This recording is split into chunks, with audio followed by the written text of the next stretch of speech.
En una colonia cercana a la mía, vivían 4 de mis primos, todos ellos hermanos entre sí, hijos de un trailero. Ayudaban a sus padres a todo lo que implicara el manejo de dicho vehículo, desde la limpieza interior y exterior hasta revisiones mecánicas y cambio de llantas. Una de mis primas, Yvonne, trabajaba en lo que tuviera que ver con el tráiler de su padre. Aprendió a manejarlo a la perfección y sabía hasta cambiarle las llantas.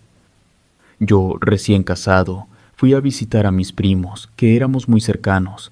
Habíamos dejado de vernos por un tiempo debido a todos los cambios que se originaron debido a mi reciente matrimonio, ya que mi esposa acababa de dar a luz a mi primera hija, Andrea.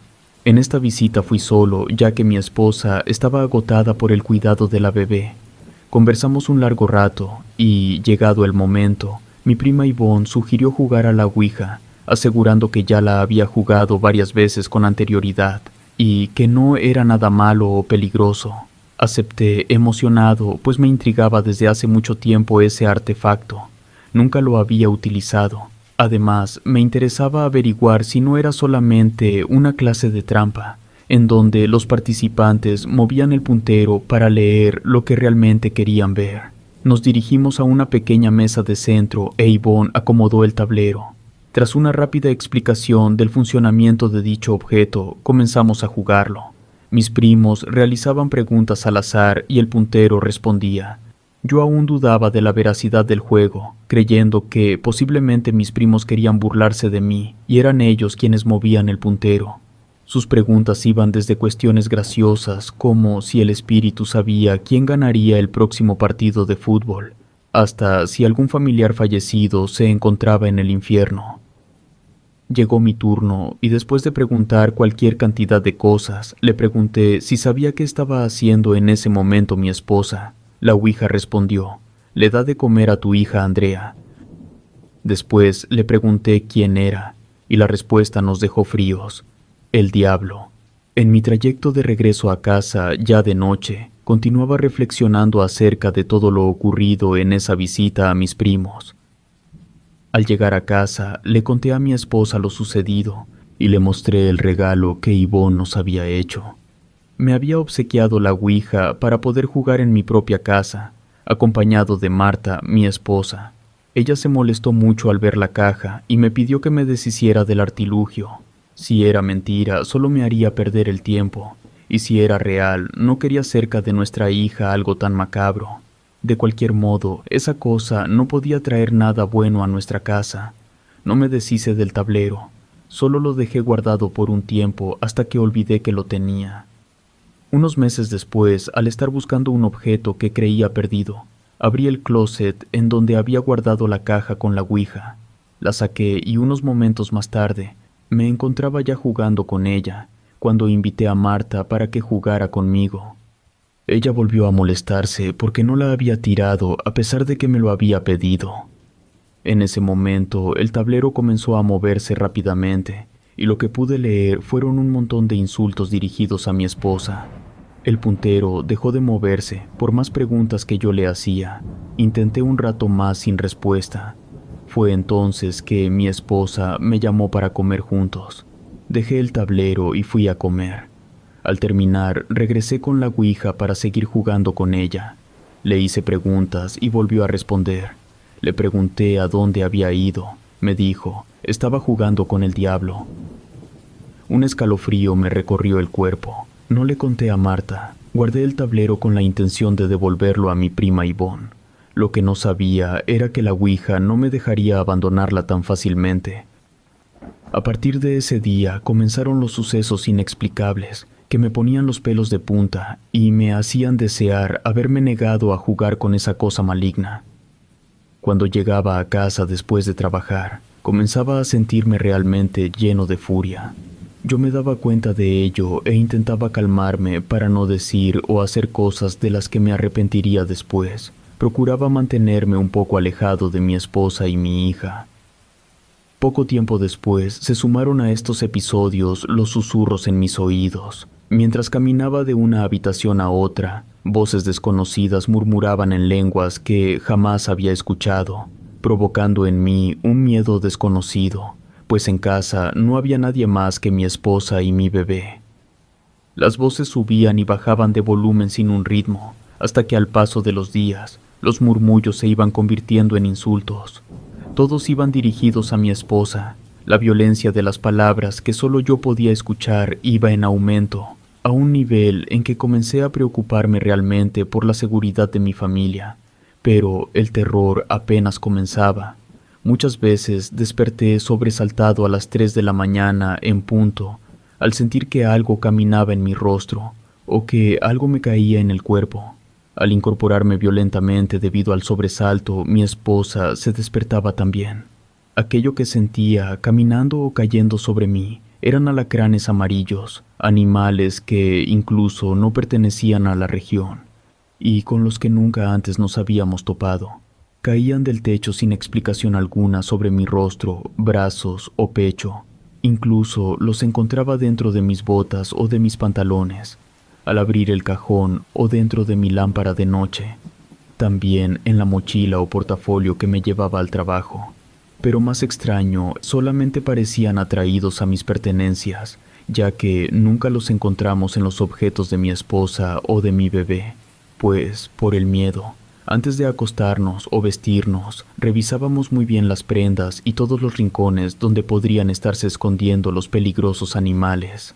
Una de esas horribles noches desperté muy alterado. Las voces que ya habían desaparecido los días anteriores volvieron a mis oídos, pero esta vez muchas voces diferentes se entremezclaban. Poco a poco, algunas de ellas se iban silenciando, mientras otras se elevaban a tal grado que me provocó un intenso dolor de oídos. Mi esposa seguía dormida, lo que confirmaba que solo yo podía escucharlo. Fue cuando noté que mi cuerpo no respondía. Mis brazos, piernas y torso se encontraban inertes, inmune a las órdenes de mi cerebro que luchaba desesperadamente por hacer que pudiera moverme y levantarme. Solamente mi cabeza y ojos obedecían mis órdenes. Mientras seguía luchando por recuperar el control de mi cuerpo, un destello minúsculo que llamó mi atención. La luz verde fosforescente del despertador que nuevamente marcaba las 3 en punto de la madrugada iluminaba la esquina de la habitación justo donde se encontraba mi buró. De esa esquina descendía lentamente un delgado hilo. Vi lo más espantoso que he visto en toda mi vida. De la parte baja de la telaraña descendía un ser extraño y demoníaco, una especie de araña enorme, con inmensos ojos inyectados de sangre y con la parte inferior del cuerpo de un chivo. Cuando se dio cuenta de que el terror se reflejaba en mi mirada, comenzó a reírse de mí, mientras yo continuaba luchando con mi cuerpo para que por fin pudiera moverme. Después de algunos segundos que me parecieron 2 eternidades, pude comenzar a mover los brazos. Pude tallarme los ojos intentando despertar de esa pesadilla, pero solo lograba ver a ese terrible ser con su repugnante risa con mayor claridad, bajando cada vez más de su fina telaraña, dirigiéndose a la esquina de mi buró. Mi cuerpo por fin accedió a mis órdenes y pude levantarme de un salto aterrado, despertando a Marta, que en ningún momento se había dado cuenta de lo que estaba sucediendo. No comprendía qué estaba pasando cuando yo rebuscaba en la orilla del buró, en el suelo, bajo mis pies, sobre las cobijas, debajo de la cama, con una respiración rápida debido al pánico, pero no encontré nada. Por fin le conté a mi esposa lo sucedido, quien solo dijo con ojos llorosos que la ouija solo traería problemas en la casa. El resto de la noche no pudimos dormir. Viví en este infierno demencial aproximadamente 3 meses, soportando el insomnio y miedo, intentando proteger a mi familia. No sabía qué más hacer o cómo parar esta locura. Lo único que se me ocurrió fue regresar la ouija. Al día siguiente le entregué la caja maldita a mi prima Ivonne. Me echó una sonrisa burlona cuando le conté todo lo que habíamos pasado. Entendí que no me creía y que suponía que exageraba para asustarla. Aceptó la devolución del tablero y me prometió que se desharía de él. 2 días después, el hermano mayor de Ivonne, Roberto, me llamó por teléfono con una voz temblorosa. Me suplicó que fuera lo antes posible para hablar. Lo noté tan asustado que esa misma tarde decidí reunirme con ellos. Al llegar, Yvonne me abrazó y comenzó a llorar aterrorizada. Sus padres y hermanos se encontraban también muy alterados, tanto que se les notaba lo pálido del miedo que sentían. Lo que me contaron entonces surtió el mismo efecto en mí. Yvonne había decidido quemar la ouija, respondiendo a mis deseos.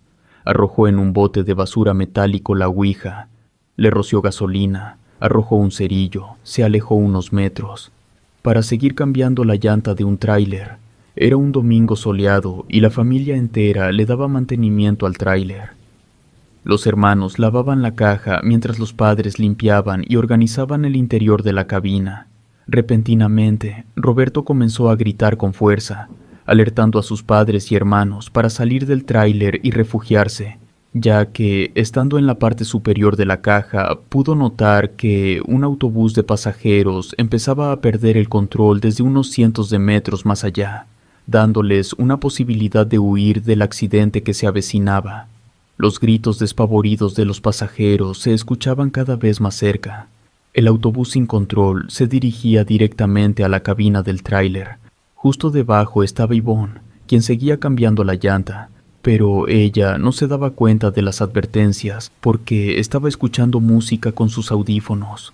Susana, su hermana menor, quien era la que más cerca se encontraba de ella, lavando la parte frontal de la caja del tráiler, alcanzó a jalarla del brazo, cayendo ambas a un lado de la banqueta, a unos milímetros de la muerte, con las manos raspadas, el tobillo torcido y golpes en el resto del cuerpo, pero vivas.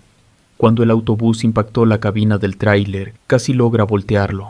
Largos segundos después del golpe, el chofer salió tambaleándose con una herida sangrante en la frente y desapareció en el tráfico que el accidente había ocasionado. El resto de pasajeros fueron saliendo despacio del autobús, niños llorando, hombres y mujeres maldiciendo al chofer, vidrios rotos, mochilas esparcidas por el suelo, zapatos extraviados, pero todos con vida.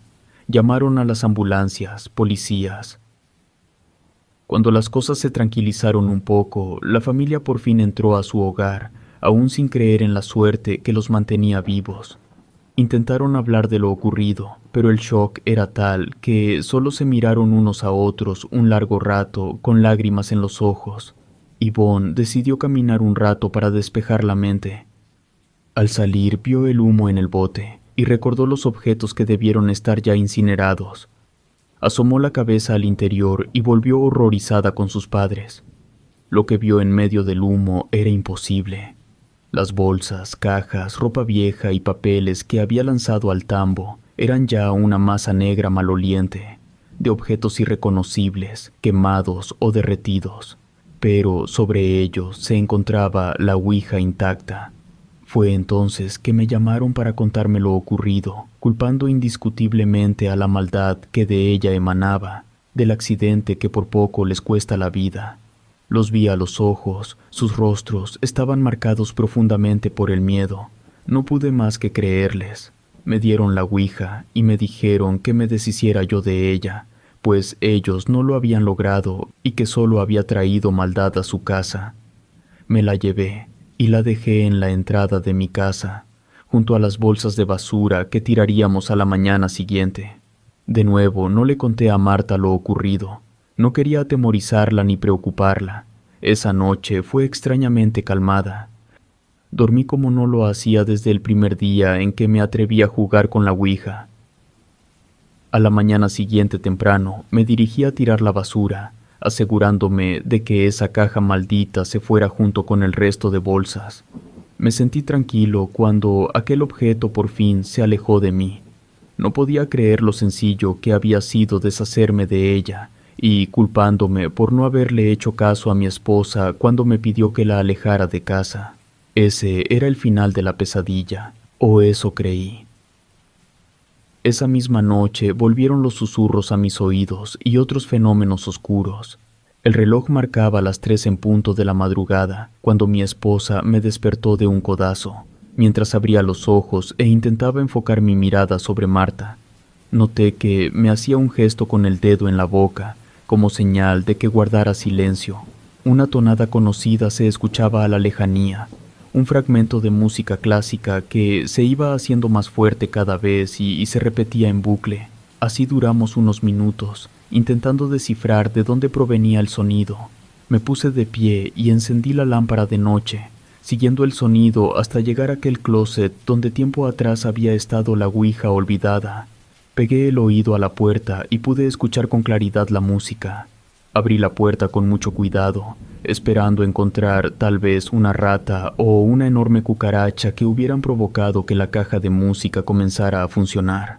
Dirigí la luz al interior, y lo que encontré fueron perfumes y maquillajes, pero me estremeció la imagen de la caja de música cerrada y empolvada desde hacía más de 5 años, época en la que se la regalé a mi esposa por nuestro aniversario. Solo había un modo de hacerla funcionar, y era dándole cuerda y abriendo su tapa. Así comenzaba una pequeña muñequita a moverse sobre un espejo diminuto, al ritmo de la música clásica. Pero en este momento la caja estaba cerrada, sin cuerda, sin muñeca bailando, sin su espejo diminuto a la vista. Y sobre ella, botellas pesadas de perfumes y maquillajes que impedían incluso sacar la caja fácilmente. Cuando noté la imposibilidad de que un insecto o rata hubieran movido la caja haciéndola sonar, fue que la música se detuvo. Cerré el closet asegurándome de que la caja estaba cerrada. Miré a mi esposa con un rostro que pretendía ser tranquilizador y le dije que la caja se había caído, tal vez por el peso de los perfumes y que fue la razón por la que la música sonaba. No sé si me creyó, pero aquella noche volvimos a mantenernos en vela, saltando a cada rato debido a sonidos que se escuchaban, como el refrigerador, el tic-toc del reloj. Ocurrió constantemente durante al menos un mes más, a la vez que otros fenómenos se hacían presentes en nuestra casa. Estábamos al borde de la desesperación y temíamos por la seguridad de mi bebé. Todo esto estaba acabando nuestra salud física y mental, pues el miedo no nos dejaba dormir, pero teníamos que soportarlo, pues no teníamos otro lugar al que ir, ni muchos recursos para alejarnos. Una mañana del fin de semana me levanté temprano para tirar la basura y miré la esquina de una caja que me resultaba familiar, la caja que contenía la ouija. Eso tenía que ser un error. Estaba seguro de haberla tirado tiempo atrás junto con otras bolsas de basura. Ahí estaba, esperando por mí. Me enojé. No iba a permitir que un maldito objeto tuviera poder sobre mi familia. No iba a dejar que dañara o atemorizara más a mi esposa o a mi bebé. Saqué el tablero y con un golpe de mi rodilla en su centro lo rompí. Lo arrojé al suelo donde habían caído sus astillas y comencé a pisarlo furiosamente. Mi esposa salió, alertada por los gritos y ruidos que estaba haciendo, y comprendió lo que pasaba. Sin preguntar, regresó al interior de la casa, y cuando volvió traía un frasco de agua bendita y un rosario. Roció con el agua sagrada la tabla rota, el puntero, la caja y todos los lugares donde existiera un mínimo indicio de astillas. Empezó a rezar y con una mirada me indicó que hiciera lo mismo. Rezamos por mucho tiempo, no sé con exactitud cuánto fue. El llanto de mi hija al interior de la casa hizo que su madre fuera a verla, dejándome el rosario y el agua bendita. Yo decidí que era momento de acabar con esa maldición. Rocié de nuevo agua sobre todos los restos de ouija, recé más alto y encendí con fuego el objeto maligno. Por fin pude ver cómo sus astillas comenzaban a arder, alcanzando los trozos de cartón que antes habían formado la caja, y momentos después había alcanzado también los pedazos del tablero. Vi cómo el puntero se derretía sobre el suelo. Esa fue la última vez que nos molestó lo que sea que se haya liberado del infierno. Historia escrita y adaptada por Andrea León.